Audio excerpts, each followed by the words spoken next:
दोस्तों, मदद एक सुकून की कहानी। इस कहानी को पूरा सुनकर जाना। एक बार मैंने कॉलेज से ऑटो किया घर जाने को। ऑटो वाले ने मुझे पद्मा मार्केट में ही उतार दिया। बोला, माफ करना सर, ऑटो का पेट्रोल खत्म हो गया है, आप अंदर से कोई रिक्शा कर ले, पास में ही तो आपको जाना है। मैंने उसका किराया दिया और मार्केट के अंदर चल दिया। मुझे ब्लॉक ए में जाना था, तब मैं वही रहता था। वहाँ से रिक्शा तो मिल ही जाता है, लेकिन 2:30 बज रहे थे तो शायद खाने का टाइम होगा, इसीलिए कोई भी रिक्शा नहीं मिला। मैंने सोचा पास में ही तो घर है, 10 मिनट में पैदल ही पहुँच जाऊँगा, तो मैं चल दिया। पैदल मार्केट के बीचों बीच से ही निकलने की सोची। उस वक्त लगभग सारी दुकानें बंद थी, जैसा कि दोपहर में होता है। मैंने मोड़ पार किया तो देखा समोसा वाली दुकान खुली हुई है और इस वक्त वहाँ लंच कर रहे बहुत सारे आसपास के फेरी और दुकान वाले हैं। वहाँ एक रिक्शा भी खड़ा था, जिसकी हालत बहुत खराब थी, पुराना सा दिख रहा था और सीट भी फटी थी।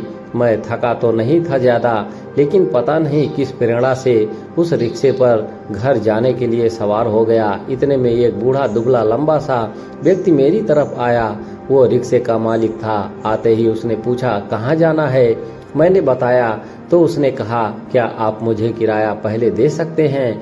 मैं सुबह से भूखा हूँ। उसकी बात सुनकर मुझे बहुत दुख हुआ। मैंने किराए के 20 रुपए उसे दिए, साथ ही जाकर अलग से एक थाली खाना भी खरीद दिया। उसने जल्दी जल्दी से सारा खाना खा लिया, फिर रिक्शा से मुझे लेकर चल दिया। रास्ते में मैंने ही पूछा कि आज कमाई नहीं हुई थी क्या भाई? तो उसने कहा, मेरी रिक्शा की हालत देखकर कोई सवारी नहीं मिलती, इसे ठीक करना मेरे बस में नहीं, पैसे की तंगी है और अकेला मैं ही कमाने वाला। आज घर से जल्दी निकला क्योंकि रात से कुछ खाया नहीं था। पत्नी ने बोला था, देखना आज जरूर तुम्हें खाना और किराया मिलेगा, पर दिन भर कोई सवारी नहीं मिली।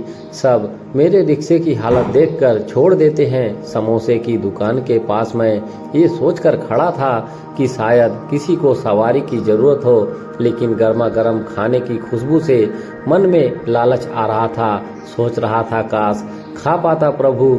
और देखो, मेरे भगवान ने मेरी सुन ली। ना जाने कब से इस होटल के खाने को तरसता था, मगर खा नहीं पाता था। उसकी बातें सुनकर यही लगा कि शायद ईश्वर ने मुझे इसीलिए उसके पास भेजा हो, ताकि उसका भोजन का प्रबंध हो सके। उसकी लीला ओ ही जाने। उस दिन पहली बार ईश्वर को बहुत पास महसूस किया।